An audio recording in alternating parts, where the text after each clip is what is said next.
do the sound check now? Sound check now?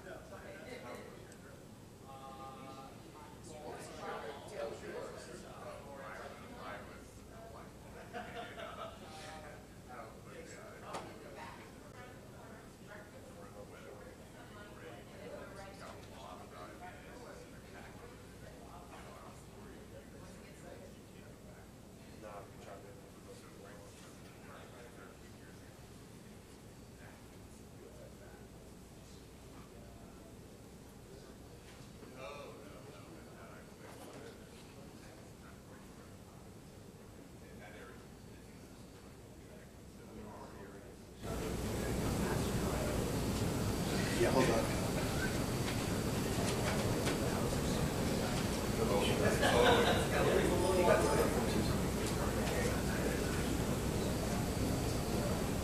Shouldn't you do the sound check with the camera? Okay.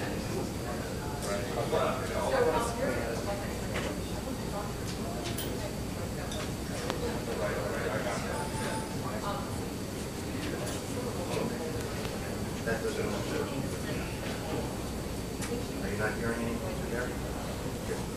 Move this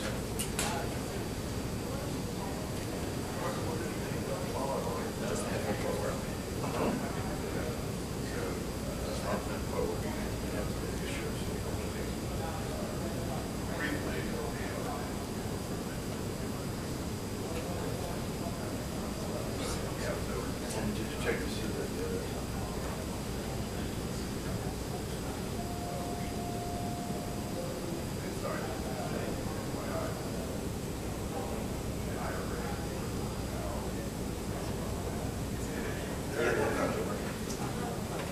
try it again.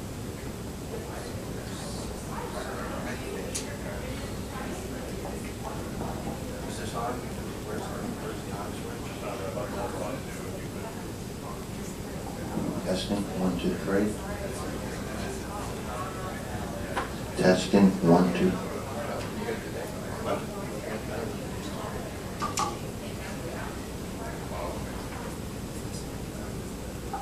Sound test, can you hear me? Can you hear me?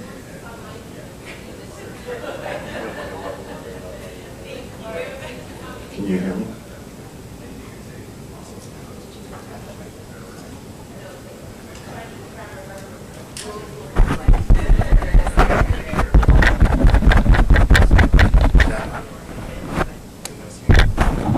Yep.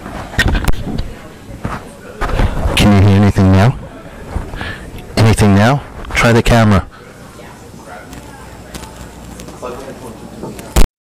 Is the camera?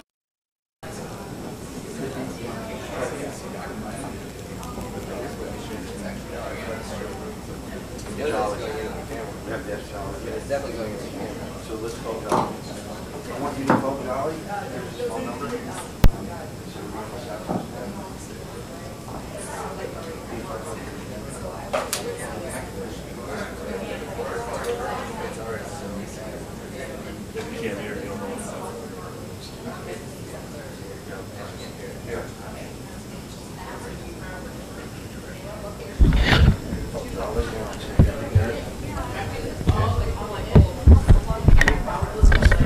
Take his number, call from your cell phone.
supposed to do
Test 1 2 1 2.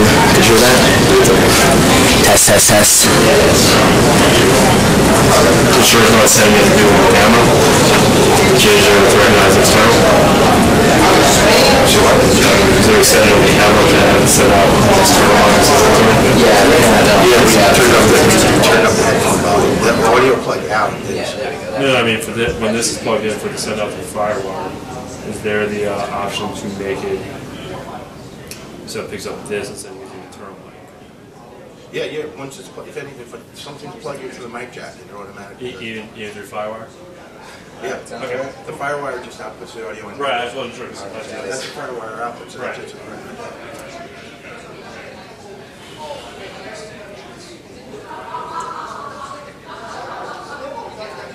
Is he on the phone?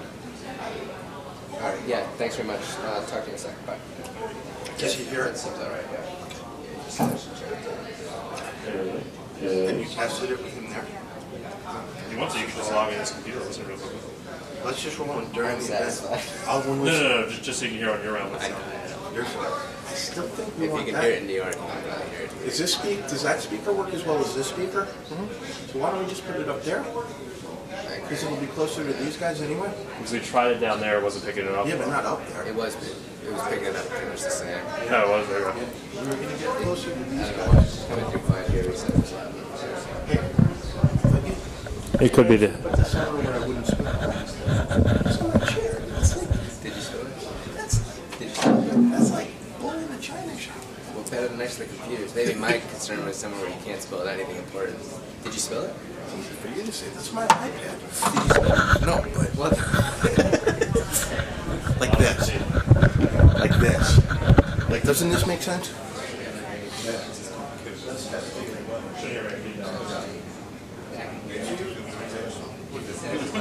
I was thinking about lounge. They're just pulling up to it. Second source. That speaker is the same volume as this speaker, right? Right, they're all done for the same. So this is doing.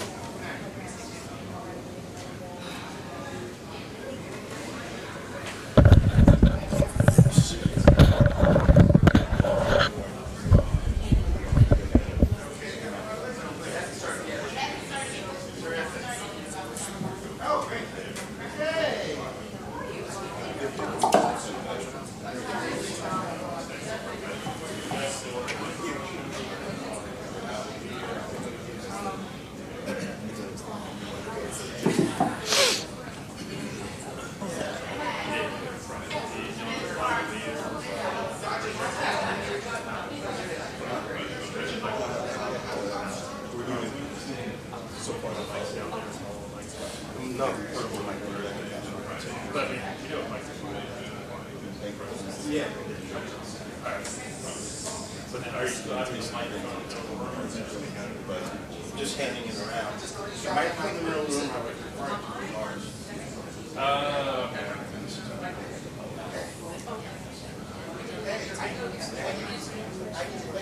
Argentina. But you need to ask you about Sure. Yeah. Okay. Great. Okay. Yeah, yeah. They're perfect.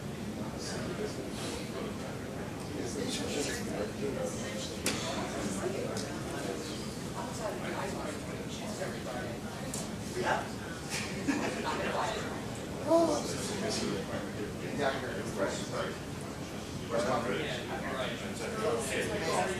Yeah, good. That's all I'm trying to do.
Windows computer.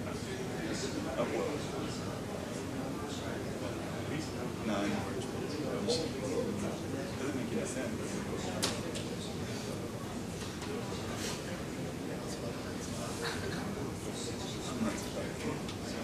Not yet. That's something else. Like it's something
well, that's what I'm going to start off with.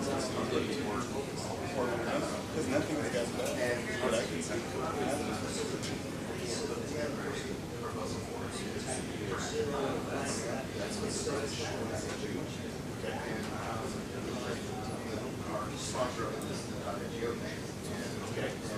I may or may not be in the country, but I'm going to take a little bit. But hey, how you doing? Very good.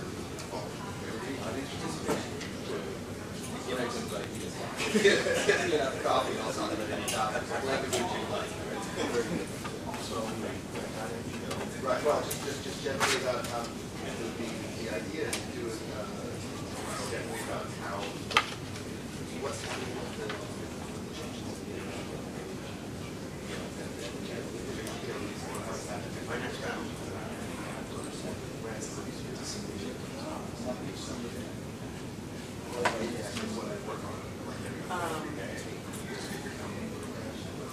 which literally something all the time.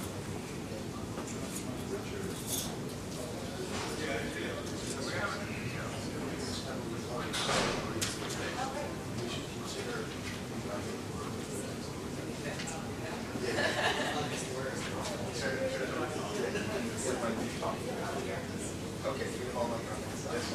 So yeah, so basically the idea was talking about what's going to be new and changes in technology.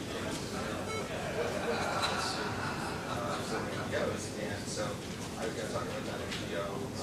Want to get somebody to talk about social media. How do you do that? Maybe you, yeah, like follow along in that program. Maybe somebody else, maybe check what else stuff. Okay, that's all good. That's all good. Yeah, sure. Okay. Well, let's talk about that more.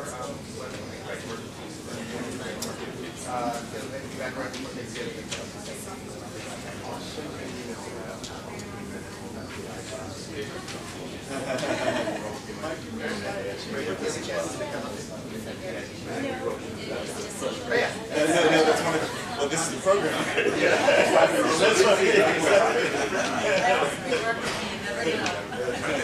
Remember when super excited we looked at this thing. Did you hear about the hurricanes?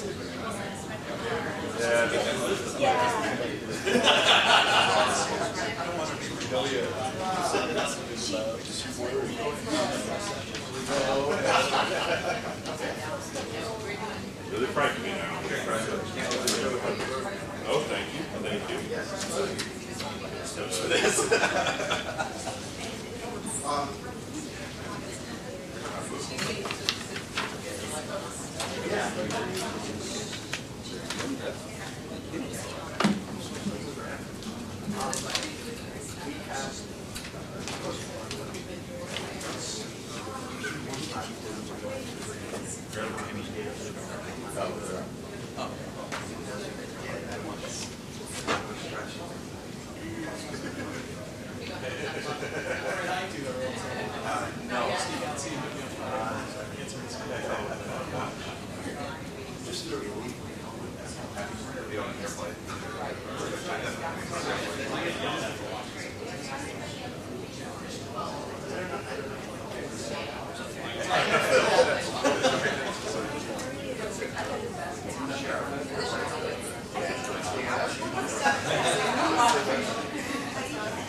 Nobody knows.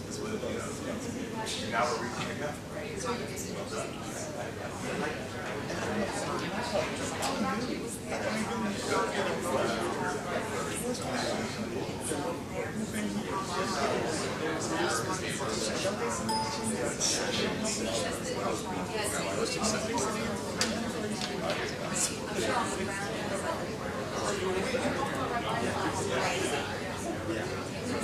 Okay, if people can take their seats. Does everybody have a copy of the program from Bali if they want one?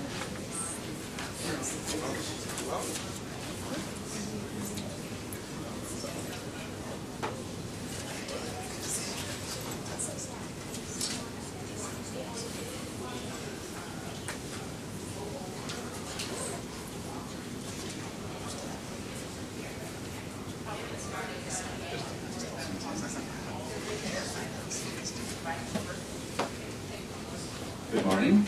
I'm Mike Nelson. I'm a Principal Technology Policy Strategist here at Microsoft. I have been for the last 3 months. I'm also very active in the DC chapter of the Internet Society, and very glad to host this event of the DC chapter, where we're going to explore what happened a few weeks ago in Bali at the Internet Governance Forum. I'm part of the Technology Policy Group within Microsoft, and our team is responsible for coordinating our activities on internet governance. So we were well represented in Bali, and have been very involved in WCIT and some of the other international negotiations about the future of the internet. I work very closely with our legislative and lobbying team, and the U.S. Government Affairs team, who fills most of the offices on the SCORE. They tend to focus more on today's issues and today's fights. We tend to look to the future, try to figure out where we're going and how we can get there faster. Very glad you're all here. This is an audience participation event. We have 2 people who are labeled on the program as discussion leaders, but that just means that I'm going to ask them questions first, and then I'm going to ask you. So just a show of hands, how many people were in Bali? Okay. How many people have been at previous Internet Governance Forum meetings? And now the really interesting question, how many people couldn't go to Bali but stayed up all night watching the webcasts? You were the true heroes. So you are fully entitled to chime in on the discussion as well. Our goal today is just to talk a little bit about how we saw the meeting, what we got out of it, what we were worried about, what we were excited about, and most importantly, talk about where we're going next. Because there will be another Internet Governance Forum meeting next year in Turkey.